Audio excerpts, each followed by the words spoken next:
Hey, this is Eric Gardner, and this is my podcast. Thanks for joining me. I'm going to be recording some personal stuff here and some interviews that might be kind of interesting. So if you like it, subscribe, get notified, and listen and learn a lot.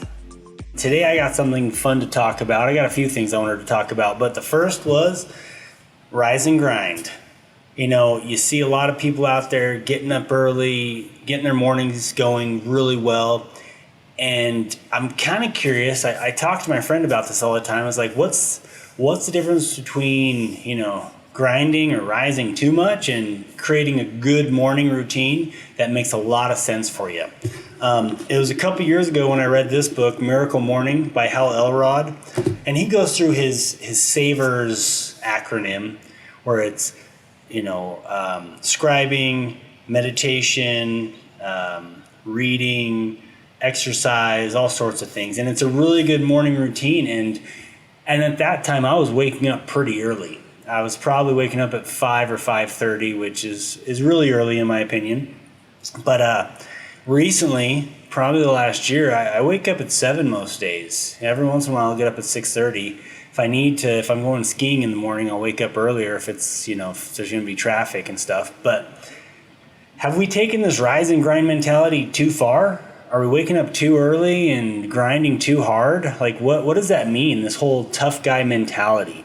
And that's one thing I wanted to talk about, because waking up early or like creating a morning routine is super helpful. It can really set your day up right. And it did that for me for a long time. Like I said, but like right now I'm not doing it. One thing I really do love about a morning routine is probably journaling to some extent. I actually did it 2 days ago. Journaling in like recognizing gratitudes, things I'm thankful for. Because I think if you don't do that, then it's pretty easy to forget about how lucky you are. So when I journal, which I did 2 days ago, before that I probably haven't done it for a year or more. But I like to recognize gratitudes and things that went well the previous day. And sometimes those are repetitive things for me. I'm usually thankful for my family and for my wife for all the joy that they bring to me. But I don't journal every day. But it's good to recognize those things, and it's good to be thankful for them. And it's good to recognize what your successes were the previous day or the previous week. However often you want to journal, it's a good idea, because when you recognize successes, I think it pumps you up more for what's to come. If you're not recognizing what your wins are or your successes are, then maybe you're getting down in the dumps. You're thinking, man, I haven't done anything good the last week or the last month. I haven't had any successes, and maybe it affects your mood. I think it does that to me for sure, because every day I go out there. Like this morning, I had this meeting with the city here in Utah, working on the bike race, the Salt Lake Criterium, and that meeting didn't go as planned. So we could say part of it was a win, because I have a next meeting with someone else to try and get the whole course approved. But if I don't recognize other wins in my day, that one negative thing in my life or my day could totally set the tone for tomorrow and the next day. So what are the wins for me today? What are the other wins besides that meeting I had?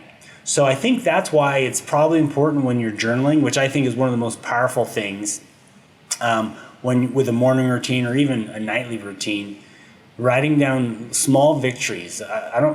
Big victories, small victories, I don't care which they are. Write down your wins or your victories so you can reflect on them and know that like you accomplished something. You did something great. Whether it's, taking your kids to have a good time. Like things like that mean a lot to your kids. They should mean a lot to me as a parent or to any parent. But yeah, morning routines are super important. Right now my morning routine is, wake up at 6:30, 7 o'clock, have a coffee, hang out with the kids while they eat breakfast. Then I usually ride a bicycle on a trainer for a while until I get ready for work.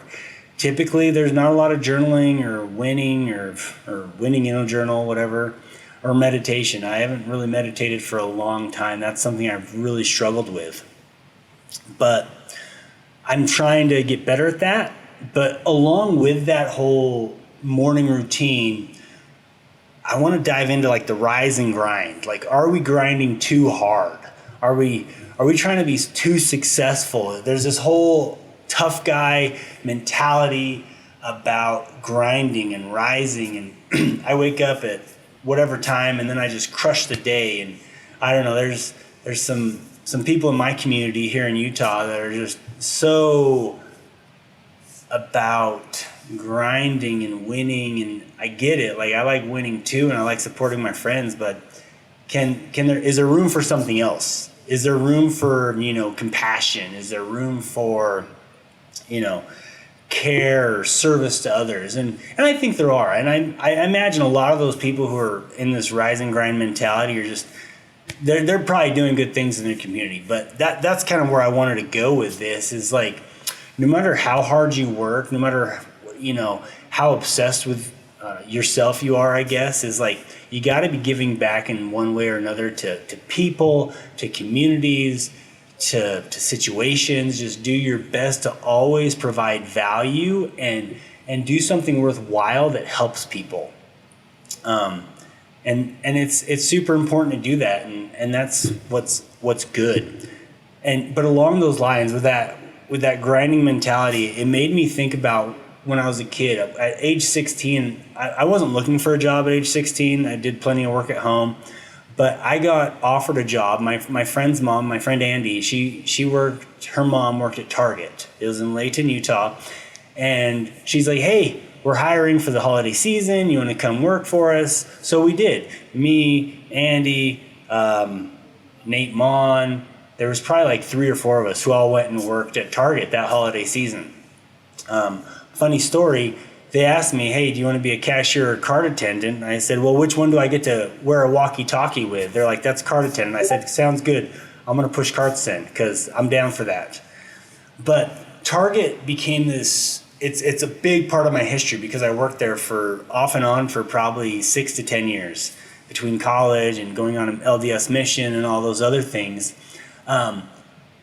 I grinded there. I worked my ass off there. It was nuts how much work I did there. I started pushing carts.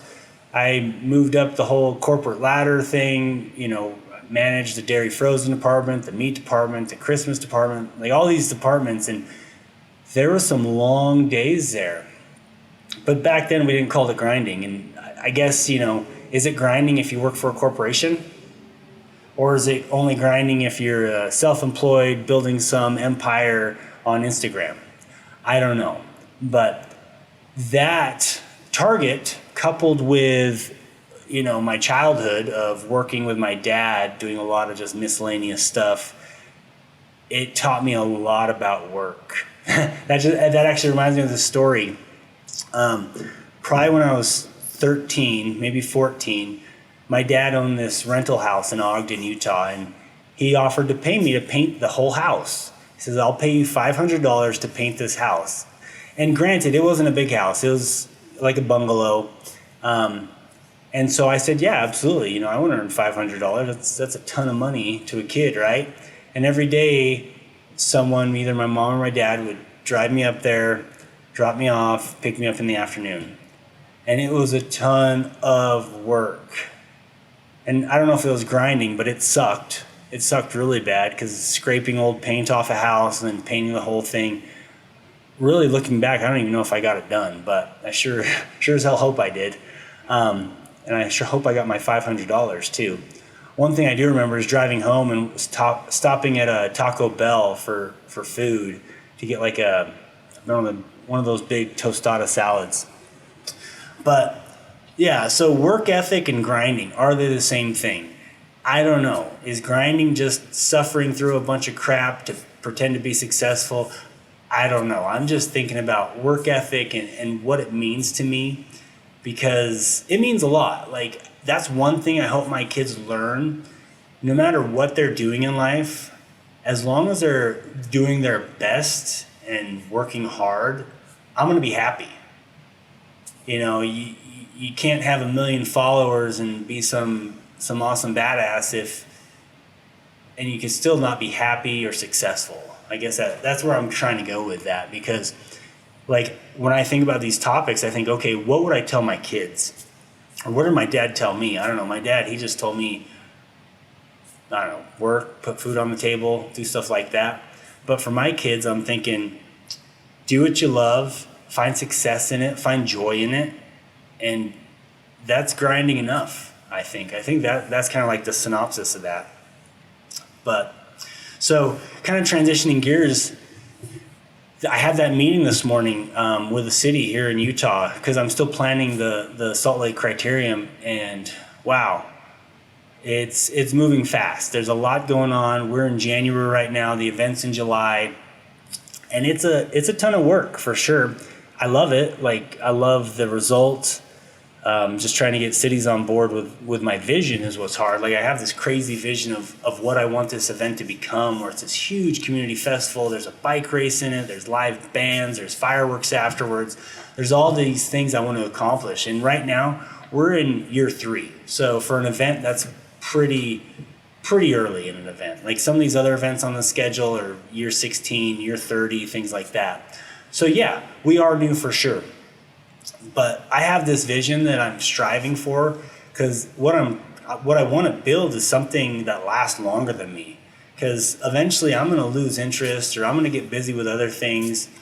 And so I got to build this structure that can go past me, that can go when I die. Say I died tomorrow, would it last? I have no idea. Right now, I don't know if it would.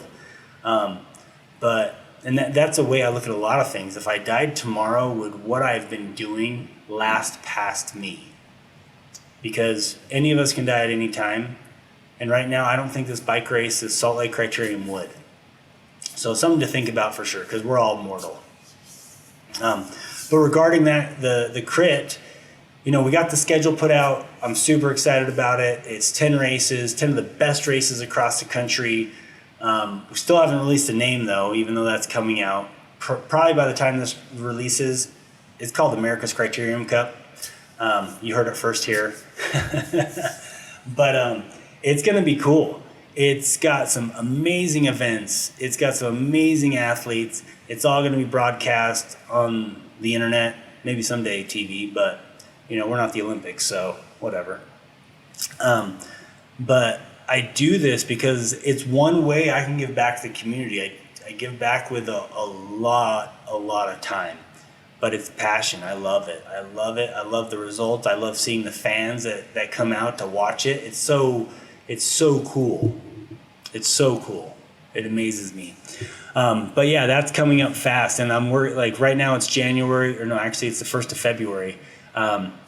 We're working on it a ton, writing sponsorship proposals, getting approvals for permits from cities, planning like layouts of where tents are going to be, where the course is going to be, all those things. But it's a ton of fun, and it's something I'm passionate about, and that's one thing. Like, that's one of my, I guess, whys, is building something that lasts longer than me. And because I'm passionate about bike racing, I guess that's why I chose that thing to build. Some people, they choose other sorts of nonprofits, whether it's mental health awareness, which is super important, or like a food bank, which is very, very important. There's all these things in this world. I was actually driving into work today. I was listening to the radio, and they were interviewing someone for this, I think it was mental health awareness or suicide awareness for like the Utah, Nevada area. And I was thinking, that's another nonprofit that someone was passionate about, and they're like, I'm going to start this, and I'm going to work my butt off to make it amazing. And that person giving of their time, money, passion, all those things is what's creating that organization, those solutions for those people who need those services. So, whatever you're passionate about, I think that's what you got to dive into and say, okay, how can I give back to this passion? How can I help other people with what I care about? Because I think if you're not passionate about, whatever you're doing, it's not going to last very long. So if I'm not passionate about, I don't know, mental health awareness, which, that's a really horrible example, but if I'm not passionate about it, I'm only going to do it for a little bit until I get super freaking bored and I just stop. So whatever you're passionate about, that's what you just got to grab onto and run with it and say, hey, I'm going to spend a lot of time doing this because I like it and it's fun. and I don't wear out by working on this because it's awesome. The other thing, wow, the real estate market in Utah, it's nuts. Right now, we don't have enough listings. Obviously, hopefully rates rise soon. At least in my opinion, I want rates to rise, but not good for other people. I want them to rise just because it'll create a more equilibrium of a market. But this market is so nuts. We're in February, and this happened last year too, where things got going super hot early on in the season, in the selling season. Usually things don't ramp up until like April or May, but even December 2021 was crazy. But it's because there's still always people want to move to rural areas and interest rates are low. Now the Fed's talking about raising them 3 times this year. They didn't raise them last week, luckily, but there's just not enough listings. If you got a house to sell, now's the time. And I've recorded tons of videos about this on YouTube, but there's this inequilibrium in the market with buyers and sellers, and it's really affecting prices. You see that in appreciation across the country. Home equity is going up because of appreciation. First-time home buyers are getting priced out of the market quite a bit, which is tough. And a lot of those first-time home buyers, their purchasing power is tied to interest rates so much that as the interest rate raises, their buying power goes down. So all that is super concerning. And Utah, we got a great market. We got a good government that brings business here, that keeps our market good. But when it comes to listings, we need more. And I actually had someone reach out to me, a new agent. She got her license, I think, like 5 or 6 months ago. And I asked her, because some of you might know, but I own a brokerage, Blackwell Realty Group. She asked me if I was a broker. I said, well, I got this brokerage. My partner's a broker. And she's like, hey, I got my license. I want to get into it. And I asked, I'm like, are you somewhere or is it inactive? And she's like, no, it's inactive right now. She's like, is it a good time to get into real estate? I said, well, it depends on how hard you're willing to work. How hard you're willing to grind. Let's go back to the grind conversation. Because right now is a tough time to get into real estate. We got a guy in our office, started a year ago, and he works his butt off. He works hard, he does everything right, listens, does what he needs to do. And he's probably helped 10 families buy or sell homes, which is good. That's good. In a year, to do that many transactions is amazing, especially in your first year. Had it been a more normal market, I bet you he would have done twice as many transactions. I guarantee it. So that new agent who hasn't done anything yet, she asked me if it's a good time to be an agent. It's hard for me to answer, because do I think she can make it? I don't know. I don't know her too well, but I don't know her work ethic, but I'm concerned because it's not an easy industry to be in, first of all. Actually, I got some stats here. Right now in the Utah MLS, which is the primary one across the state, we have almost 18,000 agents on the Utah MLS. And granted, some of those could be part-time. With real estate, one issue with real estate is the barrier to entry is way too low. I'll be the first to tell you that. But guess how many active listings we have? We have 1,800. Only 1,800. 1,886 this morning. So that's 10 agents for every active listing. And that includes, mobile homes, regular size homes, condos, multi-million-dollar homes. So all of those aren't going to sell very fast. But that's just a lot of competition. And if you're not willing to commit and work really hard and do everything that you're told, you're not going to make it in this industry. You're not. It's just, there's too many people who probably work harder than you, like myself, like that guy in my office, because this market is tough, especially for real estate agents that are new, that, people get into this industry thinking it's easy money. You get a big commission check. It's all false. Yeah, you get a check, but that's after you've done all the work, after you spent, 1 month or 12 months nursing a transaction along. And so, yeah, you get the check, but can you make ends meet in the meantime? And granted, a lot of those 18,000 agents, I bet you a bunch of them are part-time. their spouse works, makes most of the money. There's a ton of people like that. But granted, you just gotta work, and man, it's a crazy market right now. That's kind of where I want to go with that, is like, if you're thinking about getting in this industry right now, think twice, get some advice from some good mentors. You can ask me, you can ask anyone that's in the industry, because now's a crazy time. If you're not willing to call your network or know your network, I wouldn't recommend it by any means. If you're looking to sell your house, though, now's the time, because you're going to get freaking top dollar. It's amazing how much money you'll get for your house. The competition that's driving prices up. Last year we had 25% appreciation. I've seen projections for 2022 at 4 to 8%. Then I heard someone say 15%. We'll see.